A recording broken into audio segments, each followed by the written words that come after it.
Welcome बच्चों, let us discuss about the Coulomb's law. अभी हमने पिछले लेक्चर में पढ़ा था कि the like charges repel each other and unlike charges attract each other. ठीक है, मतलब सेम टाइप के चार्जेस रिपेल करेंगे और अपोजिट टाइप के चार्जेस अट्रैक्ट करेंगे। ये कैरेक्टरिस्टिक ऑफ चार्जेस में पढ़े थे। तो अब ये है कूलम ने इन दोनों ये जो अट्रैक्शन या रिपल्सन का कितना फोर्स होता है उसकी कैलकुलेशन के लिए फॉर्मूला दिया। ठीक है, बाय दिस कि मान लेते हैं कि let us see there are two charges, this one is the Q1 charge and this one is the Q2 charge. ठीक, this one is the Q1 charge, this one is the Q2 charge, both are separated by a distance r। ठीक है, दोनों r distance से separate हैं। तो अब इनके ऊपर लगने वाला फोर्स या तो अट्रैक्शन होगा या तो रिपल्सन होगा, है ना। तो ये नेचर पे डिपेंड करता है। मान लेते हैं कि ये फोर्स क्या है, ये इधर लग रहा है, रिपल्सिव फोर्स है। ठीक, रिपल्सिव फोर्स है। तो दिस इज द फोर्स, ये F की बात कर रहे हैं, फोर्स F। अभी हम वेक्टर क्वांटिटी की बात नहीं कर रहे हैं। ठीक है, vector form of Coulomb's law बाद में इसके। तो यहां पे देखते हैं कि Q1 और Q2, तो then by Coulomb the force of attraction, the force of attraction और repulsion between any two charges will be directly proportional to the product of their charges, will be directly proportional to the product of their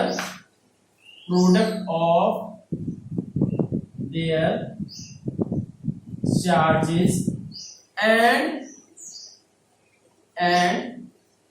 inversely proportional to the square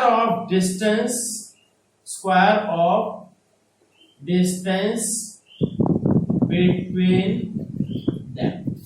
ठीक है, ये तो हो गया बच्चों statement. अब यहाँ क्या है, इसी के बेसिस पे क्या है, directly proportional to the product of their charges, मतलब F directly proportional to Q1 and Q2, दोनों चार्जेस का वो हो गया मैग्नीट्यूड, एंड इनवर्सली प्रोपोर्शनल हो गया 1 अपॉन ये R स्क्वायर। ठीक है, inversely proportional to R square, distance inversely proportional to the square of distance between them. अब दोनों का क्या होगा जी, F इक्वल्स टू F, यहाँ पे क्या हो जाएगा, कंबाइन कर देंगे तो F equals directly proportional to Q1 Q2 divided by R square. तो यहां से F equals to K Q1 Q2 by R square, K Q1 Q2 by R square. तो अब यहां पे क्या है, here K is a constant। ठीक, and this K is equals to 1 upon 4 pi epsilon naught। ठीक है, ये इसके बराबर होता है और इसकी वैल्यू होती है that is equal। अब बच्चों देखते हैं K equals to 1 upon 4 pi epsilon naught equals to 9 into 10 to the power 9 metre, sorry 9। अब यहां पे क्या है, यूनिट क्या लग जाएगा K का, फोर्स का यूनिट न्यूटन मीटर स्क्वायर, और ये कूलम का है तो ये नीचे आ गया न्यूटन मीटर स्क्वायर पर कूलम स्क्वायर। ठीक है, अब देखते हैं जी, अब बच्चों देखते हैं Coulomb's law in vector form.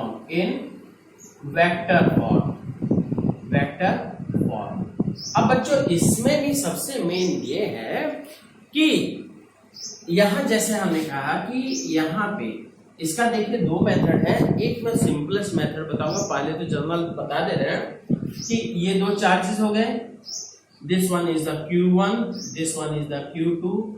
अब दोनों के बीच की डिस्टेंस ये R हो गई।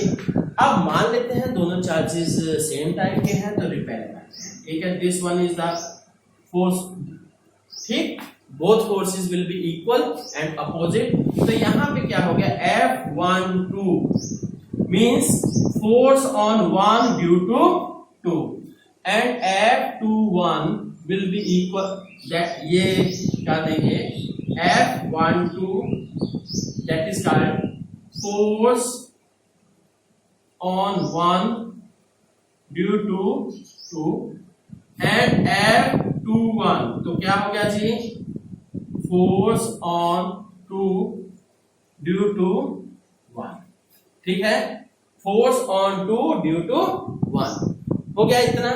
अब इसके बाद हाँ यहाँ पे हम क्या है, पोजीशन वेक्टर्स की बात करते हैं कि ये इसी तरह से R12 क्या है, अ वेक्टर या कहिए ये वेक्टर फ्रॉम 1 to 2, ये पोजीशन वेक्टर, हाँ position vector, vector from 1 to 2 and R21 जो है that is the position vector from 2 to 1। और अब इसके साथ ही क्या है, R कैप की बात करते हैं, मतलब यूनिट वेक्टर 1 2, तो यूनिट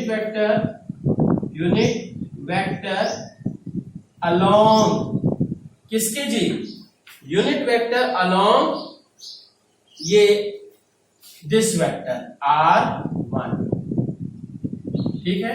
यूनिट वेक्टर अलोंग की बात क्योंकि अपोजिट हो जाएगा मैटर कुछ, इसका सीधे सीधे हम कॉन्सेप्ट रखते हैं R12 that is the unit vector from 1 to 2, ठीक।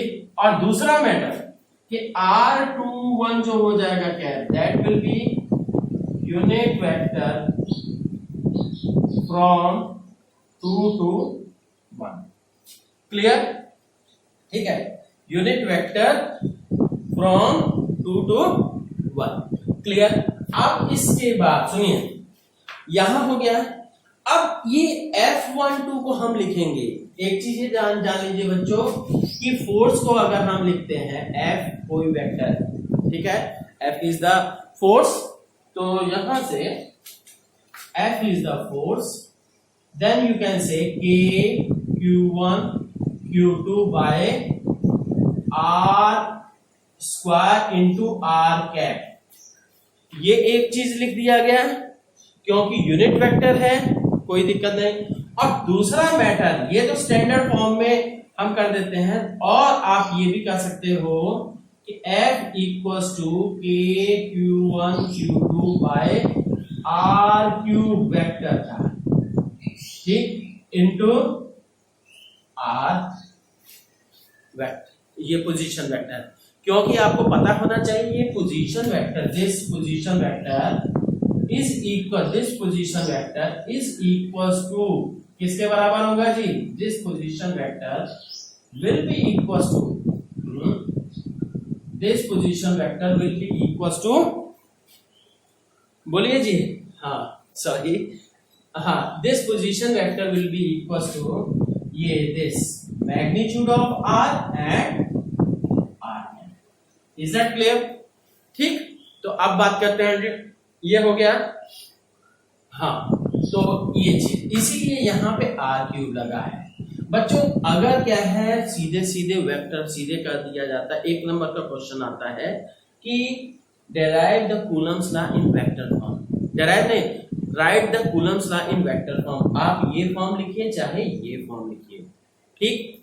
तो अब क्या है, इसके बाद, हाँ इसके बाद क्या है, क्या करेंगे, हाँ इसके बाद क्या, अगर हमें 1 2 और 2 1 के फॉर्म में लिखना है तो या तो देखिए, ध्यान रखिए, या तो इसी फॉर्म में लिखिए या तो दूसरा फॉर्म ये हो सकता है ये कि F12 हम कर सकते हैं, F12 इक्वल्स टू, ठीक, F12 इक्वल्स टू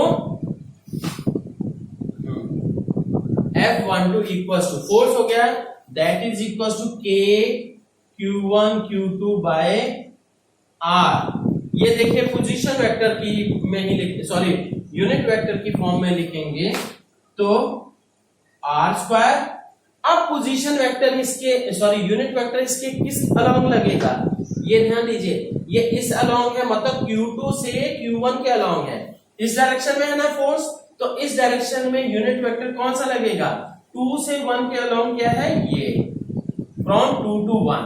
ध्यान दीजिए फिर से, फोर्स की डायरेक्शन इधर से इधर है, ठीक, तो मतलब पोजीशन सॉरी यूनिट वेक्टर इधर से इधर इसके अलोंग लगेगा, मतलब 2 to 1 that will be equals to ये R21, ठीक हो गया जी। अब इसके बाद नेक्स्ट आप ये हो गया इस फॉर्म में मैंने कर दिया। अब इसको आप दूसरे फॉर्म में लिख सकते हैं, F12 equals to K Q1 Q2 by R, हाँ R क्यूब, ये फिर R21 वेक्टर। फिर से बता रहा हूं, यहां वेक्टर लग गया है, पोजीशन वेक्टर लग गया है, तो यहां पे क्यूब, क्योंकि पोजीशन वेक्टर में एक मैग्नीट्यूड ये डिस्टेंस का है, तो वही कैंसिल होके फिर से स्क्वायर के फॉर्म में आएगा, ठीक है। इसी तरह से बच्चों दूसरे चीजें भी होंगी, ठीक है, और बढ़िया से इसके बारे में कंफ्यूजन दूर कीजिए, और मैं तो सजेस्ट करूंगा यही वाला लिखना सीखिए, ठीक है, ये हर कहीं एप्लीकेबल होगा, ठीक। अगर क्या है यहाँ पे हम क्या है दोनों लाइक चार्जेस कर देंगे तो फॉर्मूला उल्टा हो जाएगा, क्योंकि फोर्सेस क्या है, इधर डायरेक्शन चेंज हो जाएगी फोर्सेस की, तो इसलिए पोजीशन वेक्टर या यूनिट वेक्टर भी अलग, ठीक है। Okay, thank you.